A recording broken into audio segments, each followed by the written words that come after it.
Zakat fitrah jangan lupa. Sampai kapan zakat fitrah ini stop? Over. Limit. Kapan batasnya? Khatib naik mimbar. Begitu khatib naik mimbar, Assalamualaikum warahmatullahi wabarakatuh. Waalaikumsalam. Habis limit. Fa innaha sadaqatun minas sadaqat. Dia bernilai sedekah biasa saja. Bapak Ibu yang membayar zakat fitrah dari sekarang bagus. Tapi banyak orang yang tak tahu kapan waktul wujub, kapan waktul jawaz. Waktul jawaz, waktu mulai boleh. Waktul wujub, waktu wajib. Yang sudah bayar sekarang, itu namanya waktu boleh. Adapun waktul wujub, kapan wajib. Dia tak tahu. Ustaz Somad, ya, anak saya sekarang dalam kandungan 4 bulan. Apakah wajib bayar zakat? Tak wajib. Dia di dalam apa di luar? Di dalam. Mana wajib? Kecuali dia keluar baru wajib. Dalam. Pak Ustadz, ayah kami kemarin meninggal. Kapan? 2 hari yang lalu. Apakah wajib bayar zakat fitrah? Itu menunjukkan dia tak tahu kapan waktu wajib. Jadi wajibnya itu kapan? Dari mulai azan maghrib petang Sabtu nanti, malam takbir, malam Ahad itu, malam Minggu, malam Ahad itu, azan maghrib sampai khatib naik mimbar. Siapa yang hidup di waktu ini, wajib dia bayar zakat fitrah. Lalu kalau sudah saya bayar Pak Ustaz, bayar sekarang, iya, mati Sabtu sore, apakah diminta balik? Jangan lah. Sudah bayar. Jangan berhitung-hitung sama Allah. Nanti Allah berhitung-hitung sama kita. Kasihnya napas setengah, baru tahu. Yang sudah dibayarkan, sudahlah itu, sudah. Nah, jadi kalau ada orang meninggal habis asar, sore Sabtu, hari raya Ahad, habis asar meninggal dia, tak bayar, tak wajib bayar zakat fitrah. Jam 5 meninggal, tak wajib. Jam 6 meninggal, tak wajib. Karena maghrib sekarang 6.21. Baru wajib. Jadi siapa di antara bapak ibu yang tak mau bayar zakat fitrah, meninggal habis asar. Tak wajib. Bagaimana dengan anak Pak Ustaz? Anak kecil yang baru lahir. Siapa yang hidup dari sejak azan maghrib sampai khatib naik mimbar, wajib dia. Anak bapak kapan lahirnya? Pas malam takbir itu Pak, maka saya kasih namanya Idul Akbar. Oh. Kenapa Idul? Malam Idul Fitri. Kenapa Akbar? Pas kami menyebut Akbar, lahirnya. Wajib bayar zakat fitrah. Tapi kalau lahirnya pas khatib naik mimbar, naik khatib ke atas mimbar, kebetulan khatib itu kuat suaranya, Allahu Akbar, terkejut istrinya, lahir anak, maka tak wajib bayar zakat fitrah karena khatib sudah naik mimbar. Ini saya kasih tahu celah tips bagaimana bisa mengelak tak bayar zakat fitrah. Baik ibu hamil maupun orang tua renta. Tapi yang jelas kita bayarkan zakat fitrah. Nabi itu bayar zakat fitrah pakai apa Pak Ustaz? Pakai 4. Yang pertama tamrin, korma. Yang kedua qamhin, gandum. Yang ketiga zabib, kismis. Yang keempat aqid, susu kambing yang dijemur kering, mentega. Tak ada Nabi pernah bayar pakai beras. Kalau ada orang mengatakan bid'ah bayar zakat fitrah pakai duit, pakai beras pun bid'ah. Karena Nabi tak pernah bayar pakai beras. Jadi kenapa berani orang bayar pakai beras? 4 ini makanan pokok. Maka kita bayar makanan pokok. Orang Pekanbaru makan nasi, bayar beras. Kalau tinggal di Papua, bayar sagu. Kebetulan situ makan tiwul, bayar gaple. Gaple, tiwul, bukan bala anam. Tiwul itu bahan mentahnya gaple namanya. Ubi yang dijemur, dibiarkan sampai berjamur. Enak tenan nih mas. Tuh. Nah, Ustadz Abdul Somad selama ini bayar pakai apa? Saya pribadi bayar pakai beras. Tak pernah pakai duit, tidak. Tapi saya tak menyalahkan yang pakai duit karena mazhab Hanafi membolehkan. Satu mazhab bolehkan Hanafi. Yang pakai beras, makanan pokok 3. Maliki, Syafi'i, Hambali. Silakan pilih. Tak jadi masalah. Saya tanya mahasiswa saya, zakat fitrah beratnya 1 sa'. Berapa 1 sa' itu? 50 kilo Pak. Gitu deh. Itu 1 sa'. 1 sa' 4 mud. 1 mud 7 ons setengah, 7 ons setengah, 7 ons setengah, 7 ons setengah. 1 sa' 4 mud, 1 mud 7 ons setengah, maka 1 sa' itu 3 kilo. Saya dari dulu bayar 3 kilo. Tapi saya tak menyalahkan yang ikut ketentuan Kemenak 2,5 kilo. Yang 2,5 kilo itu ijtihad ulama juga. Tapi kalau ada yang berat, kita pakai yang berat. Dalam beribadah begitu. Kalau ada doa panjang, pakai panjang. Kalau ada yang lama, ikut yang lama. Kalau pakai berat, pakai berat. Karena kelebihannya itu ternilai sedekah. Tapi tak salah yang bayar 2,5. Saya pribadi dari dulu bayar 3 kilo. Bungkus plastik, kasihkan. Ini zakat fitrah saya. Ini zakat fitrah anak saya. Ini zakat fitrah siapa? Tetangga. Ada ponakan kita di rumah. Bayarkan. Terhitung sedekah. Tak akan rugi orang bersedekah. 1 butir berasnya itu diganti Allah, dijauhkan musibah. Makanya datuk nenek moyang kita gitu banyak-banyak bersedekah, tulak balo kata dia. Orang sekarang tak peduli, bersedekah tak mau, pulit, kurukut, kikir, bakhil, medit, tak ampun. Oh gitu sakit habis. Oleh sebab itu maka ini berbagi kepada orang lain. Assalamualaikum warahmatullahi wabarakatuh. Alhamdulillah wassalatu wassalamu ala Rasulillah Sayyidina Muhammad bin Abdillah wa ala alihi wa ashabihi wa mawalah, amma ba'd. Nas'aluka ya Rabbana ilman nafi'a wa na'udzubika ya Rabbana min ilmin la yanfa' wa amalin la yurfa' wa qalbin la yakhsha' wa 'ainin la tatma' wa nafsin la tashba' innaka anta 'ala kulli syai'in qadir. Ada kewajiban yang lain selain daripada puasa yang biasa dilakukan oleh hamba-hamba Allah, yaitu zakat fitrah. Di sana ada zakat selain zakat fitrah. Zakat ada 2, zakat harta yaitu kekayaan. Zakat fitrah adalah untuk mensucikan diri kita sendiri. Adapun caranya adalah berbeda. Kalau zakat fitrah adalah dengan aturan-aturannya, dan zakat harta dengan aturannya. Kita bahas zakat fitrah dulu. Zakat fitrah adalah wajib bagi semua orang yang beragama Islam. Semua orang beragama Islam, biarpun bayi.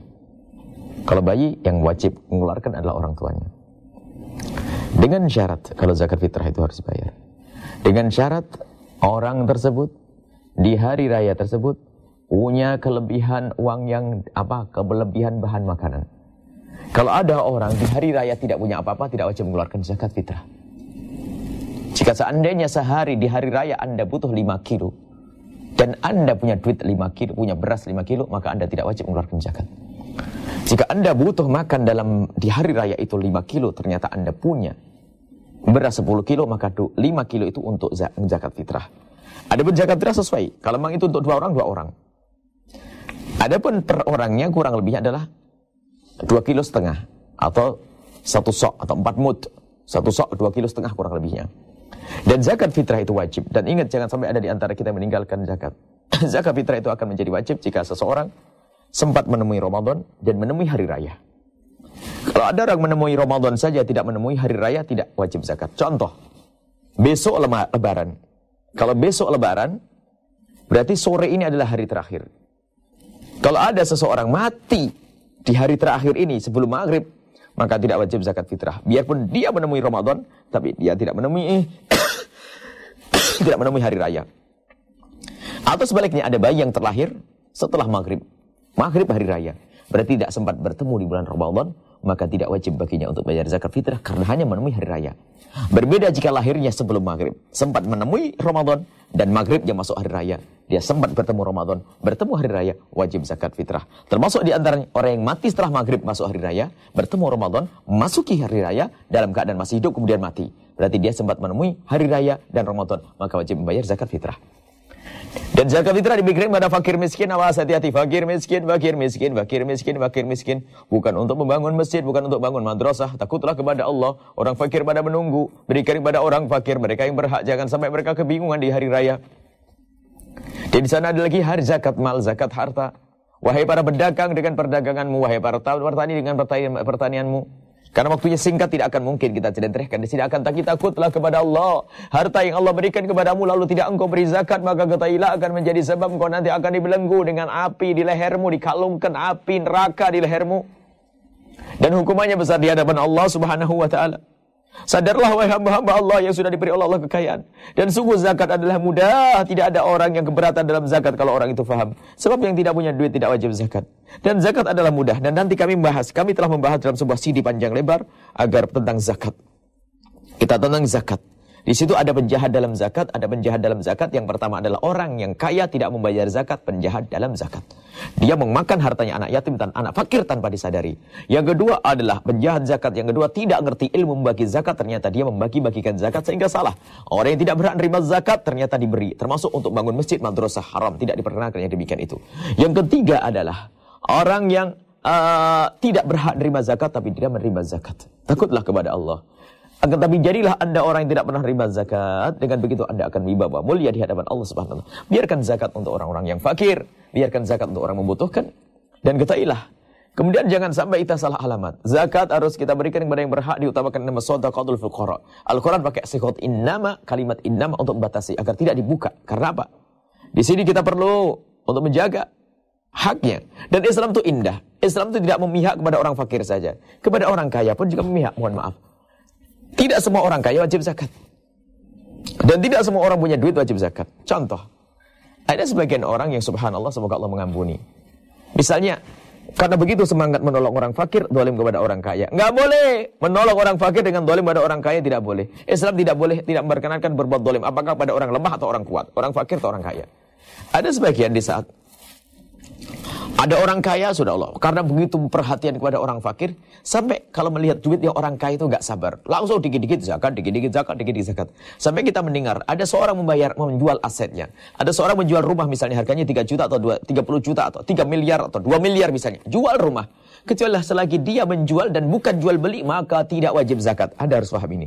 Anda menjual rumah diri Anda sendiri atau rumah warisan dengan uang, dapat uang 10 miliar sekalipun, Anda tidak wajib mengeluarkan zakat karena Anda menjual dan bukan Anda jual beli. Ini yang harus. Jadi sebenarnya zakat itu mudah. Mohon diikuti pengajian kami tentang zakat agar Anda tahu bagaimana Anda wajib membayar zakat. Jangan berbuat zalim kepada orang kaya sekalipun. Orang kaya biarpun orang kaya, tidak boleh kita berbuat zalim. Zalim kepada umat Nabi Muhammad adalah haram. Kadang kita tuh tamak dengan duitnya orang kaya. Kalau sudah ketemu orang kaya, dikit-dikit wajib zakat, wajib zakat. Oh tidak. Yang tidak wajib zakat, jangan katakan wajib. Maka Ustadz amanat di hadapan Allah. Kalau kita berbohong kepada orang kaya, ini juga dosa besar di hadapan Allah Subhanahu wa taala. Maka dari itu ayo, kita belajar ilmu membayar zakat. Semoga kita termasuk di golongan orang yang wajib membayar zakat. Cukup. Dan mampu membayar zakat. Dan mau membayar zakat. Dan bisa membayar zakat. Dan awas. Jika Anda tidak berat menerima zakat, jangan sekali-kali mengambil duit zakat. Karena duit zakat adalah duitnya orang fakir, duitnya orang yang tidak mampu. Dan duit zakat jangan digunakan untuk bangun masjid dan bangun pondok pesantren. Bukan. Uang zakat diberikan kepada orang yang fakir yang membutuhkan. Itu lihat di rumah sakit banyak orang yang tidak bisa keluar dari rumah sakit karena tidak bisa membayar. Sebab itu ketika ada anak muda menangis, menyesal karena ibunya meninggal, kami katakan kenapa harus menyesal? Itu semua sudah ajal. Anak muda berkata, aku menyesal bukan karena kematian ibuku saja, tidak. Akan tetapi aku menyesal karena ibuku meninggal dalam keadaan aku tidak mampu membawa ke rumah sakit karena aku tidak punya duit. Kalau sudah tahu keadaan orang sakit seperti orang fakir semacam itu, akankah kita rela mengambil duit mereka, zakat mereka untuk pondok pesantren, untuk masjid? Awas hati-hati. Mohon maaf ini kalimat sedikit pedih karena akan tapi beginilah yang harus kami sampaikan kebenaran. Takutlah kepada Allah. Jangan mengambil, jangan menggunakan, membagikan zakat kecuali yang berhak nama shadaqatul fuqara masakin. Fisabilillah jangan diperlebar. Kami punya buku kecil tentang fisabilillah. Fisabilillah adalah orang yang jihad di jalan Allah, yang jihad di jalan Allah pun yang tidak digaji oleh pemerintah, maka dia boleh menerima zakat. Semoga Allah yang tidak digaji oleh pemerintah, tidak digaji pemerintah, kemudian dia adalah sukarela jihad di jalan Allah, baru dia nerima zakat. Adapun orang guru tiba-tiba dibilang fisabilillah, semua bilang fisabilillah, habis nanti hartanya orang fakir. Semoga Allah menjadikan kita orang yang membayar zakat dan Allah menjauhkan kita dari mengambil zakat.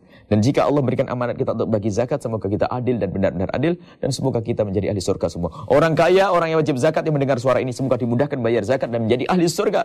Dan orang yang mengingkari pembayar zakat sebagian ulama mengatakan keluar dari iman, murtad, sehingga Abu Bakar As-Siddiq memerangi orang-orang yang tidak bayar zakat dan dianggap sebagai orang murtad. Naudzubillah. Karena begitu besarnya dosanya orang tidak membayar zakat. Wallahu a'lam bishawab. Assalamualaikum warahmatullahi wabarakatuh. Sesuatu yang dikeluarkan dengan tulus disampaikan disebut dengan ata. Afas, ata yu'ti, itaan, ita. Jamaknya ati, bentuk jamaknya atu, ati, atu fil amarnya. Sesuatu yang dikeluarkan dengan penuh kebeningan, kesucian, kebersihan karena ingin memberi disebut dengan zakat namanya.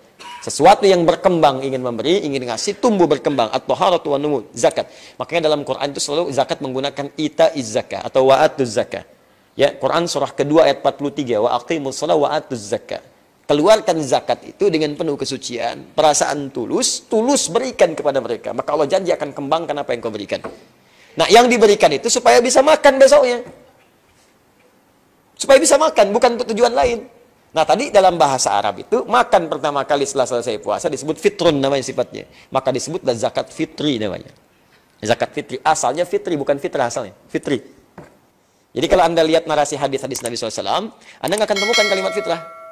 Kalimatnya fitri. Zakat fitri, idul fitri, cinta fitri. Tuh. Ketemu. Ya, kan nggak ada idul fitrah kan? Ya kan? Cinta fitrah nggak ada itu. Ya. Fitri, semua fitri. Asalnya untuk makan. Ya, untuk makan asalnya. Nah, kapan kalimat fitrah keluar? Kalimat itu dipopulerkan oleh sahabat Ibnu Abbas radhiyallahu taala anhuma ketika melihat makna kedalamannya secara maknawi. Oh, ini ketika dikeluarkan ada kebeningan dalam jiwa. Sifat baik yang muncul. Sifat rasa kesucian dalam jiwa. Dalam bahasa Arab disebut fitrah namanya. Maka dipopulerkanlah dengan makna akhlaki, ya disebut dengan zakat fitrah untuk menunjukkan kemuliaan akhlak bisa memberi. Tapi materinya disebut dengan fitri supaya tidak tertukar apa yang diberikan. Jadi untuk menekankan bentuk pemberiannya, materinya. Bukan menekankan nilainya, materi yang diberikan. Jangan sampai tertukar. Karena beda dengan infak nantinya. Beda dengan sedekah. Beda dengan zakat mal. Kenapa disebut mal? Untuk membedakan dengan fitri. Mal itu luas nanti. Harta bisa dibelikan dalam bentuk yang lain. Bisa uang, bisa emas, bisa diberikan pakaian, bisa diberikan makanan. Tapi fitri hanya makanan. Karena itulah kemudian ada istilah zakat fitri. Zakat yang asal tujuan awalnya untuk diberikan kepada orang-orang yang saat nanti muncul raya, dia sulit menemukan makanan untuk menunaikan ibadah sunnahnya. Maka disiapkanlah oleh kita teman-teman sekalian, sebelum datang raya itu, siapkan kita untuk berzakat, untuk dibagikan pada orang-orang yang diduga sulit mendapatkan itu. Yuk, cek ya, dari 29 nih. Paling telat ba'da subuh. Ya, sebelum sholat id. Tapi ingat, jangan repotkan panitia. Keistimewaan mengeluarkan zakat fitri setelah sholat subuh, sebelum sholat id. Datangi masjid, Pak silahkan. Allahu Akbar. Gimana bisa mencari orangnya? Gimana bisa mengolahnya? Dan panitia itu, mohon maaf, itu bukan petugas antum. Itu bukan karyawan antum. Itu tuh membantu antum. Seharusnya antum berterima kasih kepada mereka, bukan disuruh-suruh. Kadang-kadang saya paling tidak suka ada orang mau zakat sampai datang naik kaki ke atas mau ngapain. Karena pengen zakat, zakatnya 30 juta sampai-sampai kakinya naik apa. Antum sedang dibantu, harusnya antum salurin sendiri. Salurin sendiri itu sana. Makanya minta maaf sama petugas zakat. Ucapan terima kasih Pak. Harusnya saya nyalurkan, Bapak bisa bantu. Masya Allah, semoga dimuliakan. Ini Pak, nggak seberapa, mudah-mudahan nanti bisa digunakan untuk zakatnya. Ini yang zakat sekian, ini yang infak 1 miliar saja. Ya. Bukan wis lomba supaya lebih banyak dikeluarkan. Dulu orang berlomba, orang tuh dulu cari kaya supaya bisa ibadah. Di pedoman di Quran surah 77 ayat 28. Ya, wabtaghi fima atakallahu daral akhirah. Cari akhirat. Kalau punya harta cari akhirat. Makanya dulu kerja tuh supaya dapat harta, supaya nyari surga. Dapat ini sedekah, dapat ini infak, dapat ini zakat. Itu yang dicari. Dunia tuh kecil dunia itu. Nggak dicari pun insya Allah itu diarahkan kalau dekat dengan Allah. Ikhtiar yang baik. Nah, ini poinnya teman-teman sekalian. Jadi, tolong dan dipahami dengan baik. Dulu itu orang, teman-teman sekalian, maaf ya, datangnya setelah subuh itu, sebelum id, karena memang makanannya nggak harus dimasak. Ada orang yang misalnya menggoreng kurma, tidak ada. Ada orang yang rebus kurma, tidak ada. Kurma itu kan sekali jadi, langsung dimakan. Jadi, kalaupun dikeluarkan ba'da subuh, tinggal cari orang kasih makan. Selesai. Terus sekarang antum kasih beras sama orang. Sementara dia nyiapin sholat, ya gimana orang mau ngunyah beras? Kenapa bapak ngunyah beras? Susah. Jelas ya? Maka, nah itulah cara memahami fikih ini begini. Fikih itu begitu, mesti ngaji. Jadi fikih itu ada fikih, produk hukum. Kaidah fikih, kawaid fikih, dasar-dasar merumuskan hukum. Usul fikih, dasar-dasar merumuskan kaidah. Jadi kalau mau berbicara fikih, harus paham usul fikih, harus paham qawaid fikih. Jangan ini nggak paham qawaid, nggak paham usul fikih, berbicara fikih. Hanya sekedar memahami terjemah. Nah, ini yang repot. Bisa keliru nantinya. Paham ya? Nah, jadi pertama, zakat fitri itu bentuknya makanan. Pengelola boleh menerima dalam bentuk uang. Tapi saat menyalurkan, kemudian konversikan uang dalam bentuk makanan. Jelas ya? Makanan itu jangan cuma berasnya aja, Pak. Bu, jangan cuma beras. Karena zaman Nabi pakai kurma itu sudah ada rasanya. Kurma ada rasanya. Ada kurma yang tawar? Nggak ada. Coba rasanya indah, sukari, kegula-gulaan. Jadi kalau antum misalnya cari kurma yang pengen manis banget, sukari, kegula-gulaan. Bahkan di Arab itu ada jeruk sukari namanya, jeruk yang manisnya luar biasa, manis, sukari. Ya. Jadi kalau misalnya antum anaknya manis, ya kasih nama sukari. Manis. Ya, Masya Allah. Ada lagi misalnya ajwa untuk obat penyakit. Ada lagi rutab, matang. Rutab janiya, rutab untuk dikonsumsi bagi orang sedang mengandung sebelum kelahiran. Itu bagus. Ya, di Quran surah 19 ayat 24, rutaban janiya. Ada mafrum, ada. Banyak macam-macam itu bentuknya. Silakan, tapi poinnya semuanya itu punya rasa yang sama. Ada rasanya, ada nikmatnya, ada manisnya. Yang antum beras. Apa rasanya? Itu dia. Karena itulah kemudian, kalaupun mau dinanak, dimasak menjadi nasi, kemudian lantas dimakan, sertakan lauk pauknya, dikonversikan uang zakat yang diterima panitia itu dalam bentuk sembako, 9 bahan pokok. Cari misalnya apa aja bahannya, satukan, ada berasnya, ada minyaknya, ada macam-macamnya, ada tunanya, ada segalanya, kumpulkan satu, salurkan, berikan, kalau bisa itu selambat-lambatnya di malam Idul Fitrinya, supaya bisa dimasak dulu. Ya. Itu poinnya, hati-hati, bentuknya makanan. Hampir sepakat ulama di sini, hampir sepakat. Kalau ada dalam bentuk uang disalurkan tadi dulu pasti diberi contoh, tapi nggak ada, nggak ada. Ya khawatirnya nanti, maaf, disalurkan dengan fungsi yang lain. Awas, hati-hati, orang sekarang itu kan lebih baik teman-teman sekalian nahan lapar daripada kehilangan pulsa. Bahkan di beberapa tempat itu sudah mengatakan, Ustadz, handsome itu nggak penting, yang penting handphone. Tuh. Bayangkan, akhwat milenial. Maaf yang di bawah. Ada yang prinsipnya begitu. Jadi nanti repotnya, nggak sampai dikasih uang, dia tetap nggak makan. Yang ada pulsa. Selamat Idul Fitri, selamat Idul Fitri, selamat Idul Fitri, disebar semua, tapi lapar. Siap. Yang paling bahaya, udah dikasih uangnya, udah nggak jadi makanan, dibakar.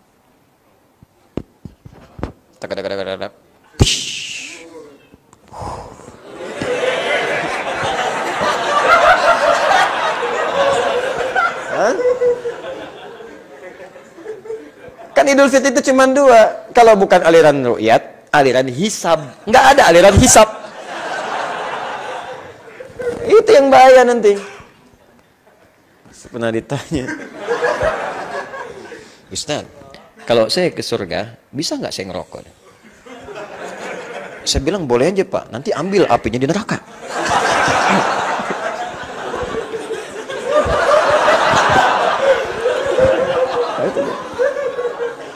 Paham ya? Nah, jadi keluarkan dalam bentuk makanan. Ustadz, memang makanan ada, tapi pakaiannya kelihatannya tidak layak dia gunakan. Tak layak. Kebutuhan yang lain kurang. Bagaimana solusinya? Makanya oleh Allah itu diberikan gerakan pada hati-hati orang beriman untuk berinfak saat Ramadan. Infak itu kan kumpul. Coba cek deh. Canceling analisa.